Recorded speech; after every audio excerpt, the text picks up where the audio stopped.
Chers amis, bonsoir. Salut la team. Alors, un partout. Un match où on a encore perdu l'occasion de pouvoir faire un bon résultat. Une mauvaise opération, somme toute, pour nos gars qui ont fait ce qu'ils ont pu et qui ont surtout manqué de chance, puisque par 3 fois durant ce match, nos gars ont trouvé la barre transversale et 2 fois les poteaux, ce qui aurait pu constituer un 4-1 plus le but marqué. Mais la chance n'était pas de notre côté et très honnêtement, malgré tout, eh bien, on reste sur ce score de 1 partout. Lausanne Sport AC Bellinzone. On n'arrive encore pas à donner le tour. Pardon. On n'arrive pas à donner le tour face à ces Tessinois. On voit très bien les problèmes qu'il peut y avoir. Des Tessinois qui n'avaient pas réalisé le moindre point depuis le début de l'année, qui n'avaient pas marqué le moindre but depuis le début de l'année, et il a fallu que ça soit contre nous que ça se fasse.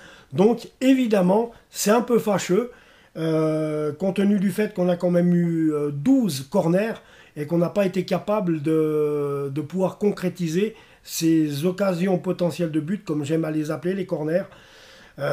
Sur 12 corners, c'est quand même dommage de ne pas pouvoir en concrétiser 3, au moins, au minimum, parce qu'on voit que là, il va falloir travailler sèchement, parce que c'est des occasions de perdu.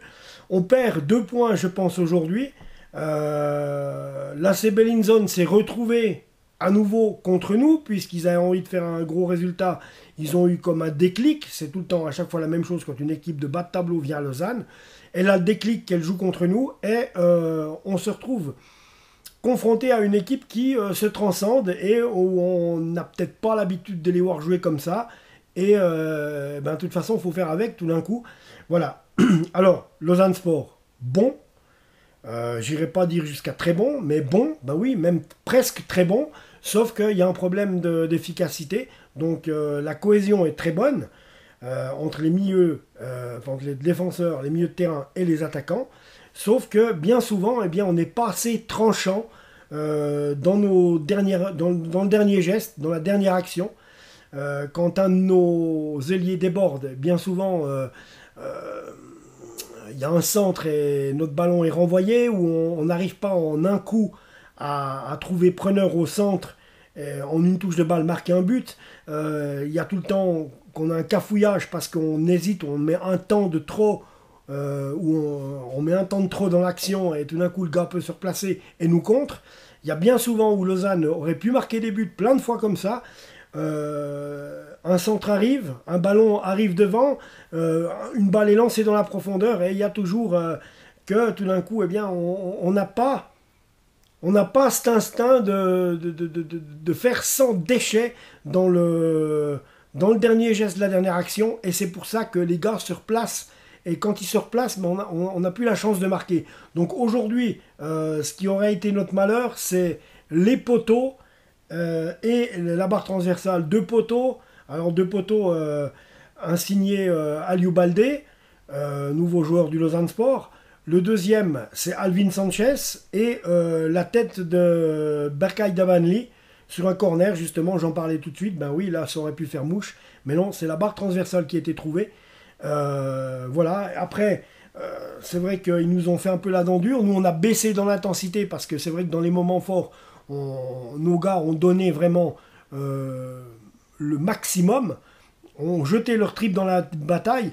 Et le problème c'est qu'à un moment donné il y a de toute façon un moment donné pendant un quart d'heure où après un rush de 20 minutes, une demi-heure, le problème qu'il y a c'est que tu as toujours un quart d'heure, 20 minutes de flottement, et ce qu'il faut faire c'est que ce flottement ne dure pas le plus longtemps possible. Mais voilà, on a eu 2 flottements, hein, puisqu'on a essayé, nos gars essayent, donnent le maximum depuis le départ du match, et toujours dans le dernier quart d'heure des 2 mi-temps, c'est toujours là qu'on a ce problème là. Il y a un problème de flottement parce que les gars ont tout donné, ils sont cuits, et en première mi-temps ils attendent plus que la mi-temps, et en fin de match on n'attend plus que la fin de match. Mais nos gars sont tellement donnés depuis le début des 2 mi-temps qu'à chaque fois, il nous manque cette ressource finale. C'est ça. Donc c'est là que c'est dommage. Autrement, petite erreur de coaching répétée de Ludo Magnin, c'est qu'il sort il fait rentrer ses remplaçants bien trop tard, 10 minutes à un quart d'heure trop tard. Pourquoi ne pas faire rentrer Aldin Turkes? Aldin Turkes, il est grand. Aldin Turkes, lui de la tête, il peut faire la différence. Voilà, sa fraîcheur fait la différence. Et ben oui, Ludo nous fait rentrer des remplaçants, mais c'est toujours presque trop tard. Que s'il les faisait rentrer un quart d'heure avant, eh bien ils auraient le temps de rentrer dans le match et puis de faire le dernier quart d'heure, les 10 dernières minutes à fond. Et c'est là qu'on serait capable de faire la différence. Quand il reste 10 minutes à jouer, plus 4 ou 5 minutes d'arrêt de jeu. Et c'est là qu'on serait capable de faire la différence. Et bien souvent, nos gars rentrent trop tard, arrivent à la 75e minute, 70e minute. Le temps qu'ils se mettent dans le bain, c'est la 80e. Puis après, en 10 minutes, ils ont juste pas le temps d'être dedans pour pouvoir être efficaces. Donc là, Ludo, ça serait bien de penser à les faire rentrer 10 minutes, un quart d'heure avant tes remplaçants. Parce que c'est à chaque match la même histoire. Et on sent que ces remplaçants que tu fais rentrer auraient le potentiel d'aller chercher la différence, mais on ne l'a pas parce que tu les fais rentrer trop tard. Puis en rentrant trop tard, eh bien, ils ont de la peine à se mettre dans le bain. Voilà. Et le temps qu'ils y soient dans le bain, le match est fini. Voilà. Donc il y a ça. Il y a aussi un aspect physique aussi qu'il faudra continuer à travailler. Je pense que, bon, il le bosse, mais c'est important. Moi, je me rappelle à la réserve du LS, avec Joran Dries, Joran nous disait toujours je vous fais courir beaucoup, donc il nous faisait courir beaucoup parce qu'il nous disait que c'était le meilleur entraînement pour tous les sports. Le mari à Eric A.S. m'avait dit ça aussi, notre regretté Jacques Raymond m'avait dit, tu sais Steph, le meilleur entraînement c'est la course à pied, pour tous les sports. C'est là que tu te fais le physique et c'est clair que là tu tiens plus longtemps dans un match et c'est là que tu peux être plus au taquet longtemps dans un match, c'est parce que tu as un gros physique. Et bien souvent dans les équipes de foot, ce qui va pas, on fait pas assez courir les gars, c'est pas assez intensif. Et voilà.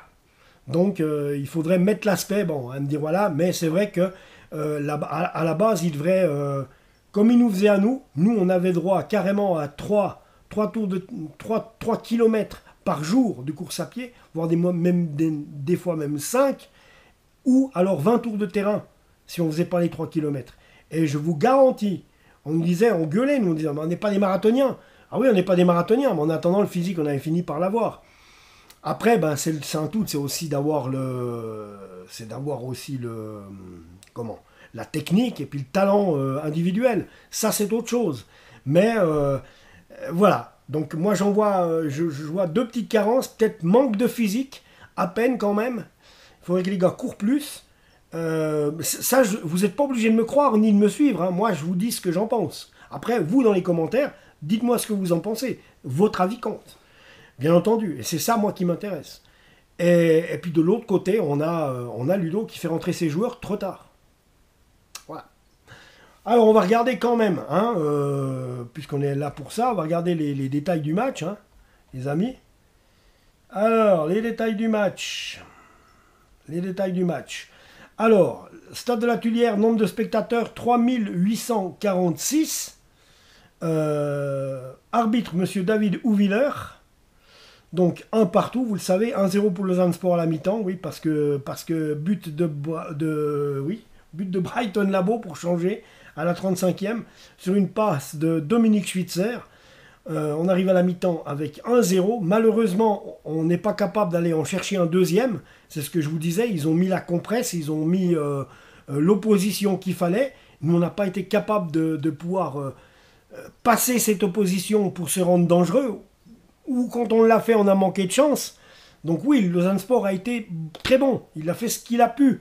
Il a même fait plus que ce qu'il a pu. C'est un manque de chance. Là, très honnêtement, le score ne reflète pas le match. On aurait mérité de gagner. Les gars ont fait un très bon match. Oui, les gars ont fait un très bon match. Alors, Sergio Cortelezzi, sur une passe de Franco Romero, 77e minute, c'est un partout. Après, on la connaît, la suite. Une tête de Berkay Dabani sur la barre transversale suite à un corner. Aliou Baldé également, presque en fin de match, qui va frapper le poteau du gardien de Bellinzona. Voilà, donc ça se résume là. Donc on va regarder maintenant la statistique. Déjà la composition, pardon. la composition du Lausanne Sport. Thomas Castella dans les buts, défenseur. Raoul Guiguer, Berkay Dabanli, qui a pris un carton jaune, Alne Luzic et Archie Brown. Archie Brown qui avait de la peine au début, puis là, il est bon, il devient bien. Milieu de terrain, l'inusable, j'ai envie de dire, parce que celui-là, je le trouve génial. C'est Toichi Suzuki. L'inusable Toichi Suzuki, notre ancien parisien Antoine Berned, qui pour l'instant doit encore s'habituer, on va dire. S'il a des beaux gestes quand même de temps à autre, ça manque de rythme un peu. Olivier Custodio, maître capitaine à bord, qui lui, le maillot, il le fait à tordre. Hein. Le mec, il donne 100%, 300% de ce qu'il a, et c'est ça qui me fait bien plaisir avec lui. Dominique Schwitzer, présent,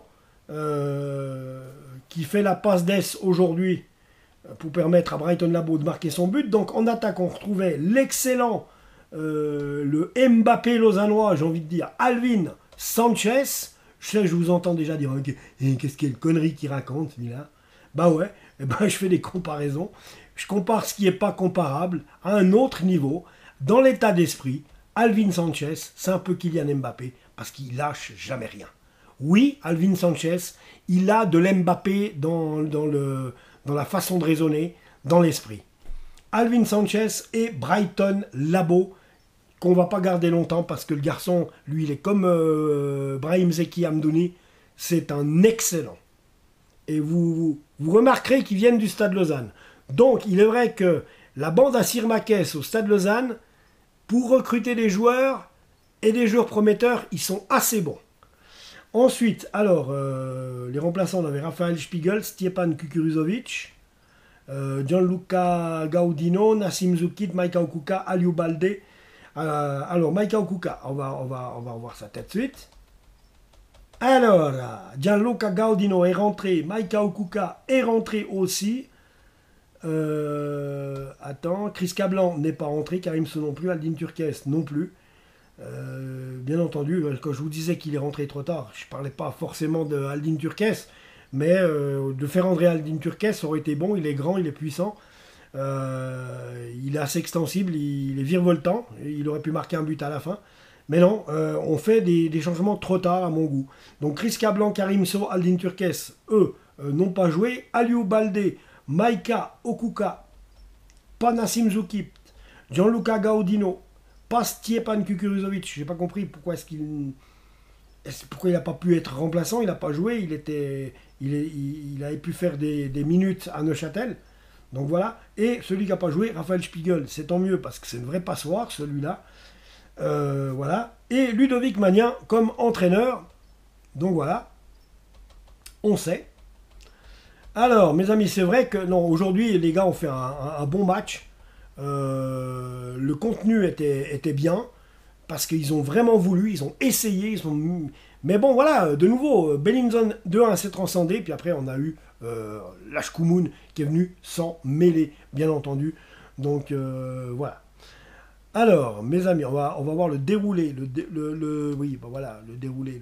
Non, on va regarder maintenant, oui. Le déroulé du match, 35e minute, but de Labo pour une passe de Schwitzer. 57e minute du mouvement du côté de Bellinzone. Cortelezzi et Samba rentrent à la place de Polero et Thomas. Maika Okuka, la 66e minute, double changement du côté lausannois. Bon, ben voilà, là ils étaient bons. Ils étaient dans le bon timing, tes remplacements. Maika Okuka et Gaudino sont rentrés pour Berned et Alvin Sanchez. Tossetti à la 69e minute s'est pris un jaune. 73e minute, c'est Ocampo pour Bellinzone qui rentre. Souza qui sort. Cortelezzi qui inscrit l'égalisation sur une passe de Romero à la 77e minute. 80e minute. Et là, c'est trop. Là, c'est trop tard. Là, c'est trop tard. C'est là que je dis que c'est trop tard. Maximum à la 70e. Baldé rentre à la place de Toichi Suzuki. Ensuite, Schettino, il a le même nom que celui qui a coulé le Costa Concordia, le mec. À la 87e minute, Schettino pour Bellinzone prend un carton jaune. Berkay Dabanli à la 91e aussi. Hein. Donc voilà, ça c'est pour la petite histoire. Maintenant, on va regarder Les statistiques. Alors les statistiques, mes amis, statistiques, des buts, ben forcément. Non, on va regarder les choses un peu sérieuses parce qu'ils ont trop décortiqué à des fois, à des moments. Donc, mes amis, possession de balle, 62% pour le Lausanne Sport, 38% pour Bellinzone. Des corners, 12 pour le LS, c'est ce que je vous disais, 4 pour Bellinzone. Hors-jeu, 2 pour le LS, 1 de commis par le Bellinzone. Des centres, 25 centres de la part du Lausanne Sport. Et on ne trouve pas preneur, mieux que ça. Et 13 du côté de l'AC Bellinzone. Penalty tiré, il n'y en a pas eu. Des fautes, 5 de commises par les Lausannois, 13 par les Tessinois. C'est la preuve qu'ils voulaient nous rentrer dedans comme il faut. Hein. Ça, c'est clair, net et précis. Alors, autrement, pour ainsi dire, on va regarder de plus haut, des tirs. Il y en a eu 16 pour Lausanne, 9 pour l'AC Bellinzone. Des buts, un partout. Arrêtés, des balles arrêtées. Il y en a eu 2 d'arrêtés par Castella, 3 d'arrêtés par le gardien de Bellinzone. Des poteaux des lattes, il y en a eu 3 pour Lausanne, 0 pour Bellinzone. Je vous dis qu'on n'a pas de bol, sinon ça fait 4-1. Des tirs non cadrés, il y en a 6 du Lausanne Sport, 2 de Bellinzone. Des tirs bloqués, 4 par Castella, 2 par le gardien de l'AC Bellinzone. Des tirs manqués, donc 1 du côté de l'AC Bellinzone. Donc voilà, possession de balle, 62% pour Lausanne, 38% pour Bellinzone. Dominer n'est pas gagné, la preuve, mais il est clair qu'on avait la moitié plus que dans la domination. Oui, les gars ont fait un excellent match, contrairement à ce que je pouvais penser au départ. J'avais pas vu j'avais pas réfléchi à tous les paramètres, mais les gars, merci. Vous avez fait un super match, vous avez fait ce que vous pouvez. On ne peut pas gagner tous les matchs, on le sait. Ça va être encore long, ça va être difficile. On va certainement peut-être encore perdre 1 ou 2 matchs, ce qui n'est pas souhaité, mais ça peut arriver, parce que nos gars, ce n'est pas des robots.